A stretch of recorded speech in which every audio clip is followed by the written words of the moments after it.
Hey there, YouTubers, and welcome back to another Real Review. Today, I'm talking about Dune. Yes, Dune. D-U-N-E. I just saw this movie last night in IMAX with my brother Joe, and I loved it.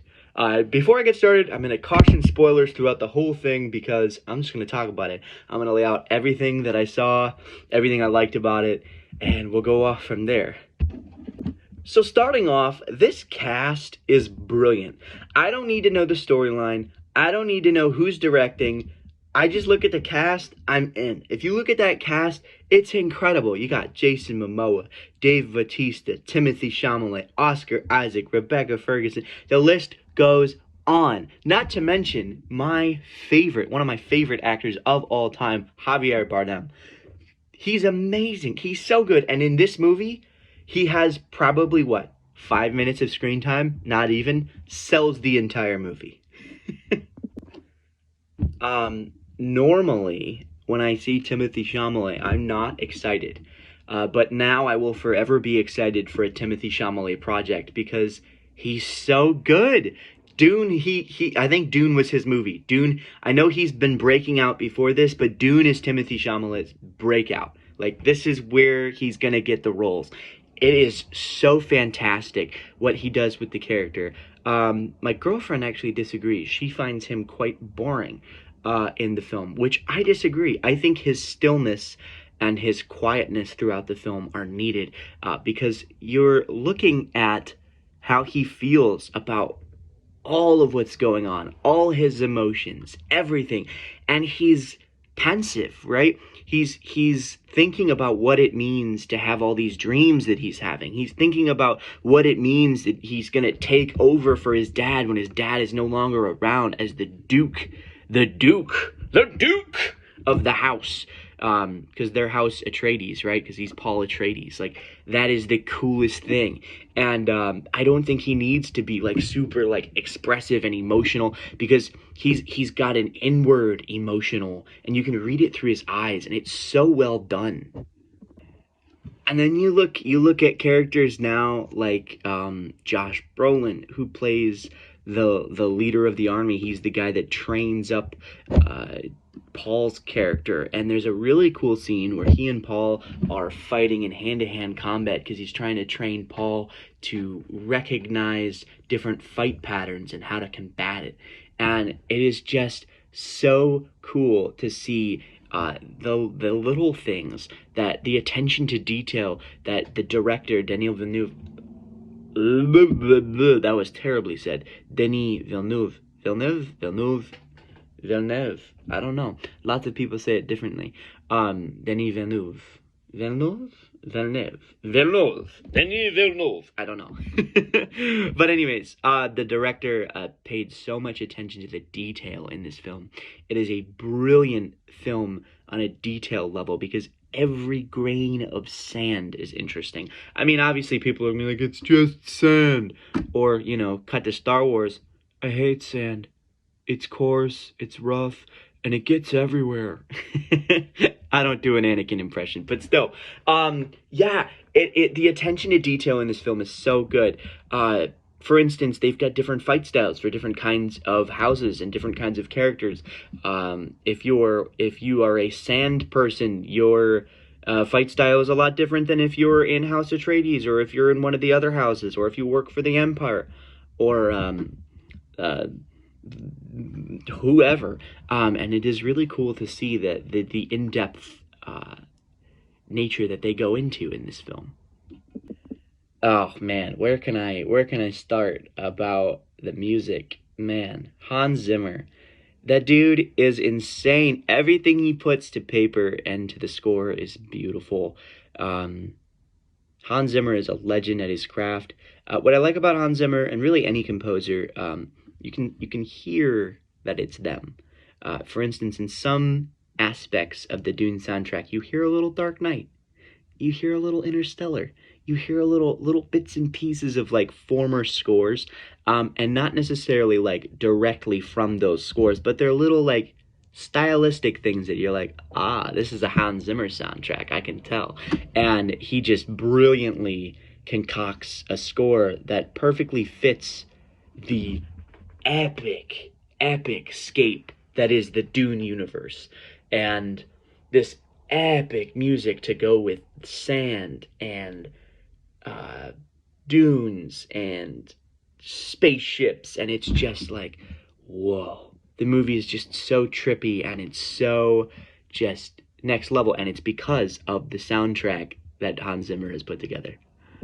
Another character, like I talked about real quick, was Javier Bardem. Javier Bardem is literally in there for like 5 minutes, not even. He and Zendaya are barely in the movie at all, and yet they both steal every scene they're in. Javier is just a brilliant character actor. He can play whatever kind of character you give him, and I just think that I am so excited to see the sequel, Dune Part 2, because there's going to be 3 parts from what I'm seeing everywhere. But I'm excited for him to have more of a role, because in the next movie, obviously, he'll take more of a front runner as far as the roles go. Going with Dune, I had never read the books. I had never listened to the audiobooks. I didn't know what it was about. I just kind of loosely read the synopsis, and I watched like the first trailer. And so going in, I was like, whoa. Spoiler, they killed everybody. Nobody's safe. The only people left at the end of the movie that like were there at the beginning is Paul, his mom, and the Baron, who I'll talk about in a minute. And it was just so cool that they were just like, you know what? Doesn't matter. Killing everybody off. All the characters you know, gone. Just like that. And that's the one thing that I'm worried about for number 2. Your cast was so star-studded in the first movie. I don't know how you're going to one-up that for the sequel. I really don't, because obviously you're bringing back Rebecca, you're bringing back Timothy, you're bringing back Javier, you're bringing back Zendaya, Zendaya. But like, who else are you bringing back? I mean, obviously, you do have the Baron still, so Skarsgård will come back. Also, he was amazing. Stellan Skarsgård, so good. Like, what? As the Baron, he was just so creepy in a way that it just worked so well. Like, in the books, apparently he's supposed to be this creepy guy, but like, in the movie, he just oozes creepiness, and some scenes quite literally. And apparently, my brother sent me this article. Apparently, he wanted to be naked in as many scenes as possible because he felt that the Baron was more intimidating when he was naked. And I just find that fascinating as an actor to want to go through that. That is just so interesting. But yeah, he was fantastic. Loved everything Stellan did. He was just brilliant with his role. I'm so glad that character doesn't die off, because he is a brilliant villain, and I would love to see more of what he does with this character. But literally everyone in that film, Jason Momoa, fantastic. He was like Aquaman in space. like not really, but like he was just cool. He's like, we'll fight like demons. You know, it's like, that is so dope. And he's got this great, like, Boromir level scene. If you're familiar with Lord of the Rings, right? Boromir saves other people at the expense of his own life. Same thing. Jason Momoa's character's in there, and he's fighting, and then you think he's dead, and then all of a sudden, boom, boom, surprise, I'm gonna fight you again. And he's there. And it's just so cool to see what he does. He is a fighting machine. Another character, you've got Thanos, Josh Brolin, another badass character, super cool. He is like the leader of the army. He's the militia guy, and he is just, there's a really cool scene where him and Timothée Chalamet, he's training Timothée Chalamet's character, Paul, and he's teaching him how to fight. He's teaching him all these hand-to-hand combat skills, and it's really cool because they have these really cool shields on their wrists, and the shields protect them like a normal shield, but they're like rays. They're like ray shield. It's really cool. You'd have to watch it, and it's just such a cool scene that I really enjoyed watching. It gives you a little break from the storyline, that you're just like more immersed into what's going on in the world. Another thing that I absolutely liked was the cinematography. Greg Fraser does such an amazing job. It is just beautiful. You really can't tell that you're not on the actual planets that you're on, and that you're not actually watching these massive, massive spaceships land and take off and fly, and just every little aspect of the cinematography was beautiful. And again, I talked about Hans Zimmer and his style, and you can also see some from Craig, because he also did, I believe he did Zero Dark 30, and he did Vice, and he did one of my favorite Star Wars movies ever, Rogue One. And you can see little samplings of that Rogue One cinematography in Dune. Obviously, they're not like, here, let's put Star Wars in Dune, thought you didn't notice, but like, it is on the level of Rogue One, whereas I can recognize like stylistic things that I'm like, ah, yes, okay, this is this guy.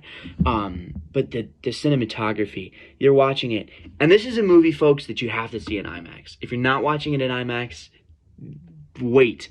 Don't watch it on HBO. That's a second time watch. That's a third time watch. First time, IMAX or nothing.